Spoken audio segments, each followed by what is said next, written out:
Hey, what's up, everybody? Video 44 coming at you another video. All right, so I got another NBA chat video. It gets tricky. If I'm talking about the Lakers and the NBA, I'll put NBA Laker chat. If I'm talking about the Lakers only, I'll put I'll put Laker chat on it with no NBA attached to it. If I'm talking about a combination of the entire league with an emphasis on a specific team, then that's what I'll do as well. And if it's a combination of my team that as well, and then the Lakers and the NBA, then you see what I'm saying? It's very complicated in regards to how I label these videos. But nevertheless, this particular video should be an NBA chat because I'm not zeroing in on any specific team, but more so telling you all about what it is that I am aware of in free agency and all this type of stuff. So this is what we got. First of all, Brook Lopez is headed back to the Bucks. 48 mil, 2 years, 24 a year for Brook Lopez at age 35. He's earned it, but I wouldn't feel great about it. But then again, it's a 2-year deal, so it shouldn't be as hard to be able to absorb that and be good with it. Because at the end of the day, you need Brook Lopez if you're the Bucks. Center position is weak out there, and if you didn't bring him back, I don't know what the hell you're gonna do. So that was a no-brainer. Obi Toppin is now being traded to the Pacers. I don't know if that's finalized or not, but they're going to take 2 second-rounders back for the 8th overall pick. That should have been Tyrese Halliburton in the first damn place. You only drafted that dude because he was a guy from New York. That was the only reason why Obi Toppin was even a Knick. And now they're trading him to the place where Tyrese Halliburton actually is for 2 second-rounders. You should just hold on to Obi Toppin and just continue to let his value increase from here. He's only getting better. Even within the role you got him playing it, he's getting better. And the funny thing is they traded him to the Pacers for him to play that same damn role. Because he's going to be behind Miles Turner, Sticks, and ultimately, of course, Jarris Walker. So he's in the same damn role. You didn't even trade him to a place that gave him a different role, New York. What the hell are y'all doing for 2 second-round picks? You couldn't get no more for the first overall pick when he's not a bust? He ain't even a bust. New York, everybody who knows what's going on knows that the only reason why he ain't playing better is because you didn't have the role for him because you were stupid enough to play Julius Randle all that damn money. That's the only reason why he's not valued higher. No one thinks he's not better than this. No one thinks he's not better than this. So why did you let him go at this price? Boy, the Knicks are terrible. They're terrible, man. They're terrible. Yet another bad team making bad decisions. Anyway, Patrick Beverley signed a 1-year deal with the Sixers. That's a nothing. They're going to trade that at the deadline or not. It doesn't matter. It's just bringing Patrick Beverley onto the Sixers is nothing at all. I hate to be that guy, but it's not a needle mover anyway. Dennis Smith Jr. signed a 1-year deal with the Nets. I like that because it's low risk, high reward. Dennis Smith Jr. is coming off a really good season until he got hurt, and that's always the MO with him. But if he's healthy, you know he can play well. It's just how many times he's going to keep getting hurt before it starts being a thing where he can't be that guy anymore. He's still a young player. Just hope for the best in regards to his health. And with him going to the Nets, yeah, the role is fine. I think he's playing behind Dinwiddie. They've moved so many guards. Seth Curry's in Dallas.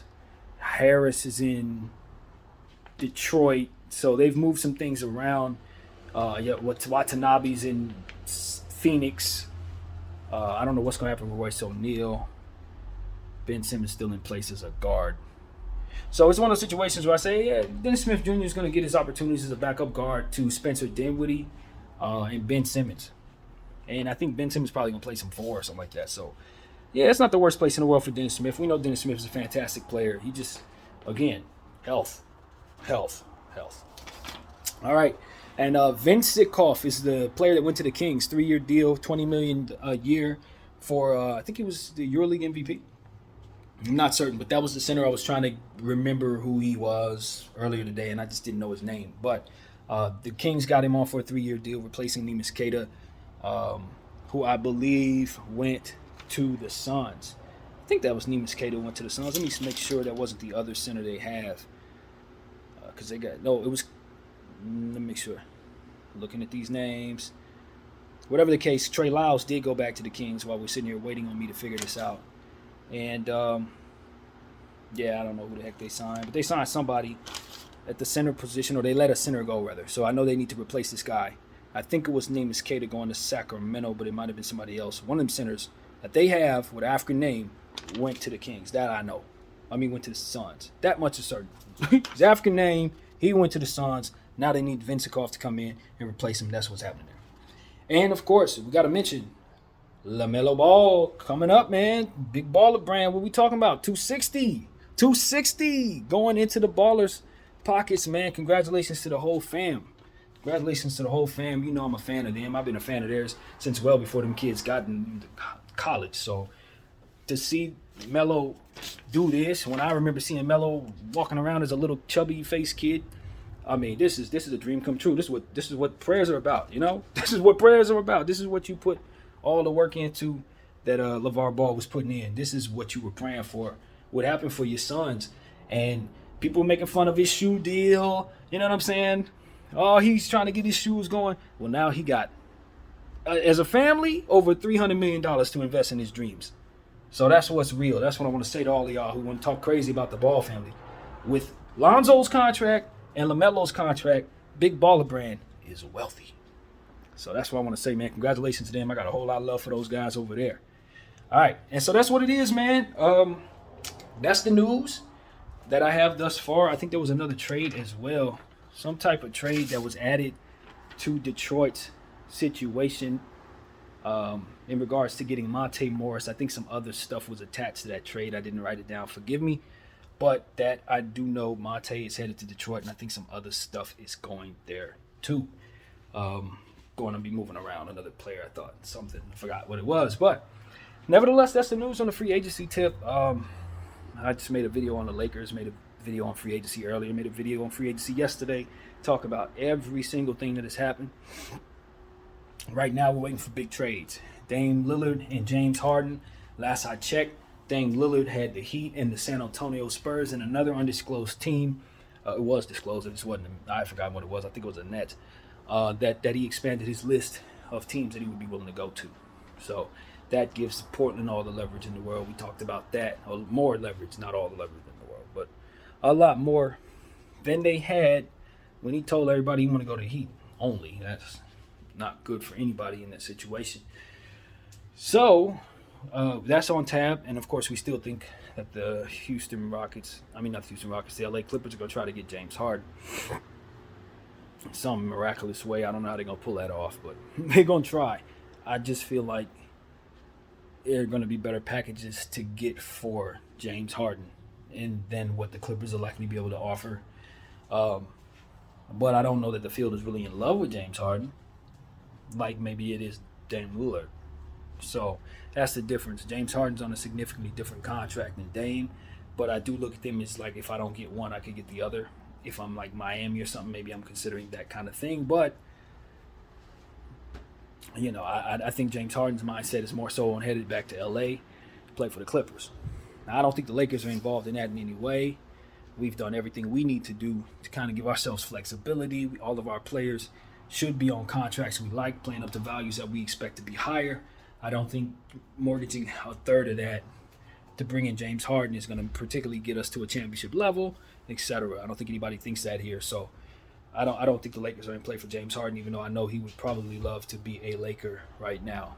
The role just ain't there. And nobody's trading away a bunch of kids for James Harden. That doesn't make any sense. So, yeah, that's what I got to say about the possibility of James Harden come to the Lakers. Of course, for those who wanted Kyrie to be a Laker, no, sir. He signed with the Dallas Mavericks.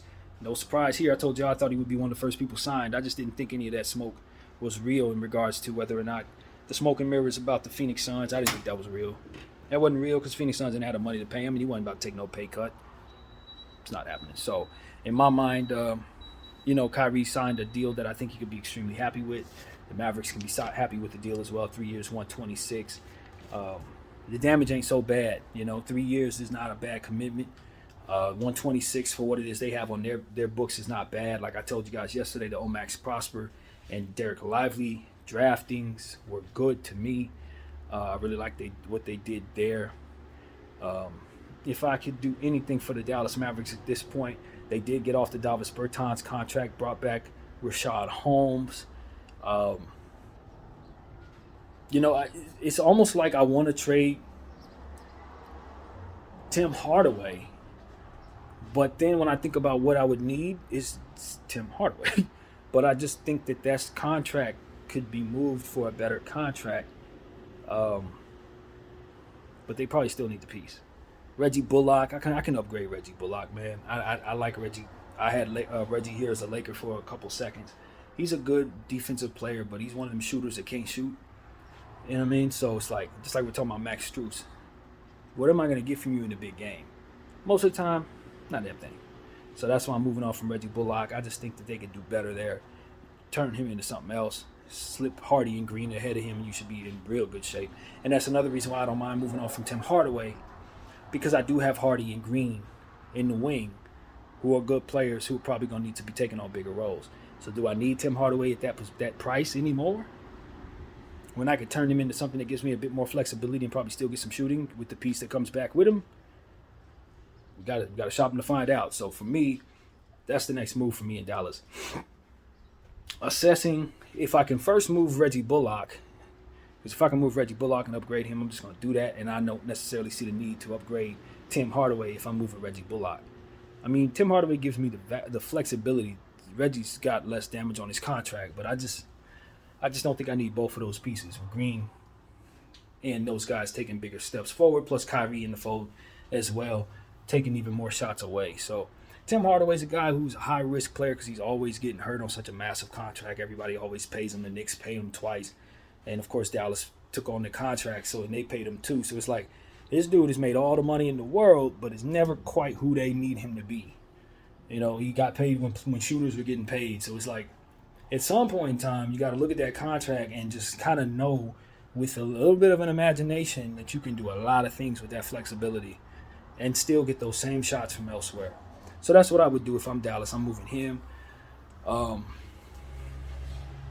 Yeah, that's happening. I'd do that. And that's kind of what I'm looking at, man. Any of these teams that did this to get like new players or got funky fits like Doncic and Irving, you just got to get yourself flexible. You got to get yourself flexible, man. Because you're not going to want to trade Luka. You're not going to want to trade one of them rookies. You're probably not going to want to trade Kyrie, and if you do, you're probably not going to get the value for him because everybody lowballs Kyrie in this era. I'm surprised they even paid him this contract. So it's one of those situations where it's like, all right, well, I like Dallas as it pertains to them being like a team that has a ceiling that can get them second round. But after that, I don't really see a whole lot that can help them this upcoming season until they become a bit more talented and move some of these pieces that we're talking about. Dwight Powell, I see them probably resigning Dwight Powell because Dwight Powell only plays for one team in the NBA, and it's the Dallas Mavericks. So if he resigns with Dallas Mavericks, I don't think anybody's going to be surprised by that. You know what I mean? It's just is what it is. He only plays for one team. Nobody I think actually wants him, and I'm pretty damn sure Dallas does. So I see him going back there. But it's like these are the type of things. It's like if they do that, once again, you got a piece that nobody in theory really wants. You can't move, et cetera, et cetera. They got to remove those things from this situation. You know, just like we talk about the Lakers, and we love how we have our team because everything is increasing in value right now. Everything we see, except for the core, are guys that we expect to play better, not worse. That's what Dallas needs to make sure is the only thing left on the roster next to Luka and Kyrie right now. All that other stuff that can't get better needs to get gone. And so that's what I'm saying. If it don't have upside, it's outside. That's it. You know, for Tim Hardaway, that's kind of how I'm looking at it. Even though it's a win now team, I really need flexibility right now. So that's it. Davis Bertans' contract exiting helped a little bit, but that was expiring any damn way. So I don't know if that does the damage I wanted to do. So that's kind of what I'm looking at, just randomly looking at Dallas for no reason. Yeah, that situation there is it's getting better. It's getting a lot better, especially if those two rookies pop and play some real defense for their team. So I like that. I don't know if I trust Richaun Holmes to stay healthy. I don't think he's an asset that's increasing in value either. So probably going to move him right away. Trade deadline. Richaun is gone. Bullock's gone. Tim Hardaway's gone. I'm telling you, I'm shaving off. I can really see the opportunity for Dallas to get a lot better if they improve those areas of their franchise. So, yeah, that's what I'm seeing there. New York Knicks are annoying. I can't believe they're actually traded Obi Toppin for 2 second-round draft picks after drafting him just 2 years ago and only playing him up to a certain level. And he played well within that role. I cannot believe they actually traded him for the bust price tag, yo. He was as if he was a bust. They took back the price tag as if they didn't evaluate their own damn talent properly. It's just like, yo, this is what makes the Knicks, man. This is why they are always a team that people are irritated with and never doing nothing right, because they always do stuff like this, man. Always do stuff like this. The same thing I said about the Cavaliers signings yesterday. Just terrible, terrible signings. You've given a sixth of your cap to role players and guys that ain't even really that good. Niang and Strus, and now they think they're going to go win a championship. Like, you just gave them dudes 5 times probably more than what you want to pay them to actually make yourself a championship team. And it's like having no imagination. We talk about Portland having no imagination. This Cleveland team, this New York team, they have no imagination, fam. They just say, oh, I got this much of a cap. What's it going to take to get him? And they let the guy tell them what the price tag is, and they proceed to give him that money. A guy like Max Strus said, I want 64 4 years. Do we have that? Yeah, we got 100. All right, give it to him. It's like, what the hell are y'all doing? What are you even talking about, yo? So that's what I see there with the Cleveland Cavaliers. And I hate to say that because I've been on record saying I think Kobe Altman's fantastic. But ain't nothing about what I saw him do yesterday fantastic at all. Nothing about any of that was fantastic. Just got to know how to utilize. You know, it's just like budgeting in real life. If you're somebody who has endless amount of money all life long, you probably don't know how to stretch $20. But if you are a team that has barely any cap space, you're going to respect what a second-round pick's value is worth and what you can do with a first-round pick, what $20 million of cap space can mean when you only have 18 that you can use. Like, that's what these teams are not respecting. You're going to give George Niang $40 million. Like, hell no. Do you know how much can actually get done with $40 million if you're forced to only use $40 million? Apparently you don't, because you're throwing it at Max Strus. He's throwing it at George Niang. Like, it's just, this is why being a GM, in my opinion, is not the easiest job, because it ain't just about understanding certain things. It's about understanding the things within the things within the things, and then having some understanding of the basketball sport, so you don't only do things in regards to contracts. You know what I mean? Or having some understanding of the cap, so you don't only do things for the basketball floor, because you're going to end up messing yourself up. And so these teams, they're paying for garbage, man. And I know it's only one team that can win the championship, but there's no reason to be lesser than what you have to be, just out of sheer laziness. And that's what I see. A lot of these teams, they're just lazy. They don't have the scouts in place. Their GMs are probably overworked. They don't have the professionals in place to really bring them what it is that's available to them for the betterment of themselves. And then they just listen to ESPN just like any other fan. You know what I'm saying? And they hear it seems like they hear the assessment of some of these talent from secondhand people and just roll with that assessment. Like, oh, I remember him from 3 years ago. Bring him in now. Can he still play? It's like, if you have to ask that question, you need to be hiring people that answer that question before you even get to ask that question. That's the problem. You got to have people in place that are going to come to you and say, this guy is no good, upon you saying that. And this guy, and be knowing what they're talking about when saying so. And so I think that's where a lot of these teams are falling short, man. Their basketball people and their cap people, they're doing the job, man. They ain't getting it done, and they're not able to do it in a way that makes their team any damn good. And so that's what I'm seeing here. Misevaluation of talent, mismanagement of funds, and people who don't know how to stretch $20 in the NBA. And their teams are going to be bad, and they're going to be needing to learn how to stretch $20 because of it. So that's what I see, man. It's going to be some bad teams coming around. And the field's going to be real easy for whoever sweeps up to the front, gets up to the top of it. And I'm telling you, this is an era where if a team does the right thing, this is what I was saying 3 years ago when I first started this channel, talking to my Lakers when we were doing the wrong things. If we just learn how to be smarter about what we're doing, we're going to find out the whole league is doing it wrong, and you should be able to build a dynasty. Because it's only about 5 or 6 teams that get it. Like, the rest of them literally don't understand what they're supposed to be doing. They just got a lot of money and they got the talents around them, so they can just interchangeably bring talent to them and away from them. But most of them don't really know what the hell they're doing. They would get destroyed by me in the fantasy basketball league. That's the reality of it. I would beat the hell out of most of these NBA GMs. And so that's what I'm here to tell y'all. Like, y'all need somebody who can evaluate talent, who knows who's current, you know what I'm saying, who has some understanding of how often they need to keep up with the things that are changing in this league. And if you do not have people in place that actually get that, you're going to be throwing money at stuff that is not best. It's just not best for your bang for your buck. And you're going to walk around with expectations like your team going to do something. You're going to fizzle out and be embarrassed. and it's just so preventable. So that's what I hope that I was able to once again try to contribute to the overall increasing understanding of what I see there. And I don't get paid $1 to do it, man. This is billions of dollars of stuff we're talking about, and I'm giving you free consulting. So take it for what it's worth. My name is BDL44. I'll thank you all for watching. I'm out.